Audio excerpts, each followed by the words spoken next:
નમસ્કાર, India news ગુજરાતમાં આપનું સ્વાગત છે અને હું છું આપની સાથે કિશન તિવારી। સમાચારોની શરૂઆત કરીએ આપણે સૌથી પહેલા મહત્વના સમાચારથી। આપણે વાત કરીએ પહેલા ચોટીલાની, તો થાનગઢ મામલતદાર કચેરીના કર્મચારીઓ ગેરકાયદેસર ખનન પ્રવૃત્તિઓ અટકાવવા માટે ત્યાં જતા ભૂમાફિયાઓ દ્વારા ટીમ પર હુમલો કરવામાં આવ્યો હતો અને આ હુમલો કરાતા ચોટીલા નાયબ કલેક્ટર સહિતની ટીમે હુમલો કરનારાઓએ ગૌચર જમીન પર જે ગેરકાયદેસર રીતે બનાવેલા વૃજ ફાર્મ તેમજ બે બ્રિજ તોડી પાડીને જમીન ખુલ્લી કરી હતી। બેફામ બનેલા ભૂમાફિયાઓ અન્ય ઇસમોની મદદથી મામલતદારની ટીમ પર હુમલો કરીને ફરજમાં રૂકાવટ કરી અને ગેરકાયદેસર રીતે ખનન પ્રવૃત્તિમાં વપરાશમાં લેવાનો આ જે વાહનો છે તે પણ લઈને ત્યાંથી નાસી છૂટ્યા હતા।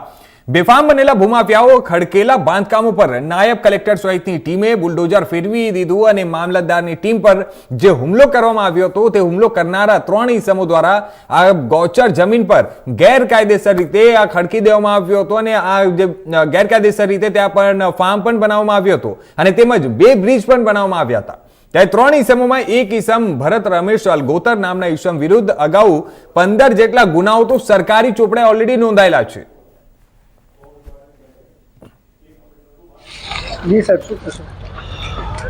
કોઈ પણ પ્રકારની ગેરકાયદેસર પ્રવૃત્તિ ચાલતી હોય એના માટે રાજ્ય સરકાર એને સંપૂર્ણપણે નેસ્ત નાબૂદ કરવા માટે કટિબદ્ધ છે, ઝીરો ટોલરન્સ છે અને એ જ નીતિને આગળ ધપાવવા માટે અત્રેના ચોટીલા સબ ડિવિઝનની અંદર જે પણ કોઈ થાનગઢ હોય કે મૂળી તાલુકાની અંદર જે પણ કોઈ કાર્બોસેલ કોલસાનું ગેરકાયદેસર ખનન પ્રવૃત્તિ ચાલી રહી હતી તેને નેસ્ત નાબૂદ કરવા માટે અગાઉ પણ ઘણી બધી રેડ પાડીને આ તમામ ગેરકાયદેસર પ્રવૃત્તિ નેસ્ત નાબૂદ કરવામાં આવી રહી છે અને એના જ ભાગરૂપે ગઈકાલે રાત્રે થાનગઢ મામલતદાર કચેરીની ટીમ છે એ અત્રે રાત્રે પેટ્રોલિંગમાં હતી અને તેઓની ટીમ ઉપર જે હુમલો થયો એ હુમલો ખરેખર ખૂબ જ ગંભીર બાબત છે અને મામલતદાર પોતે એક તાલુકાના વહીવટી વડા છે, મહેસૂલી વડા છે, પોતે એક્ઝિક્યુટિવ મેજિસ્ટ્રેટ છે અને જો તેઓની ટીમ ઉપર જે આવો હુમલો થાય એ બિલકુલ ચલાવી લેવાય નહીં અને એના જ ભાગરૂપે તાત્કાલિક અમોએ રાત્રે જ આ જે ઈસમો ભરત રમેશ અલગોતર, જયપાલ રમેશ અલગોતર, રવિ પરમાર અને બીજા અન્ય 4 થી 5 ઈસમો જે અજાણ્યા એમ 7 થી 8 ઈસમોએ જે ટીમ ઉપર હુમલો કરેલો હતો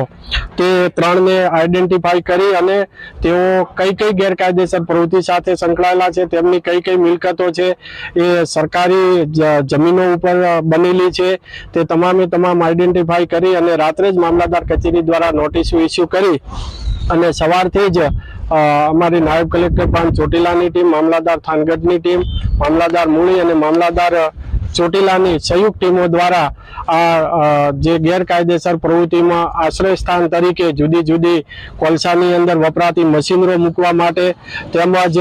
વજન કરવા માટેના જે વેબ્રિજનો જે ઉપયોગ થઈ રહ્યો છે, સરકારી જમીનો ઉપર દબાણ જે વર્ષોથી થયેલા છે એ તમામ બાબતોને ધ્યાને લઈ અને સવારથી જ વ્રજ ફાર્મ જે બનાવેલું હતું તે વ્રજ ફાર્મ, જય દ્વારકાધીશ વેબ્રિજ અને બીજા પણ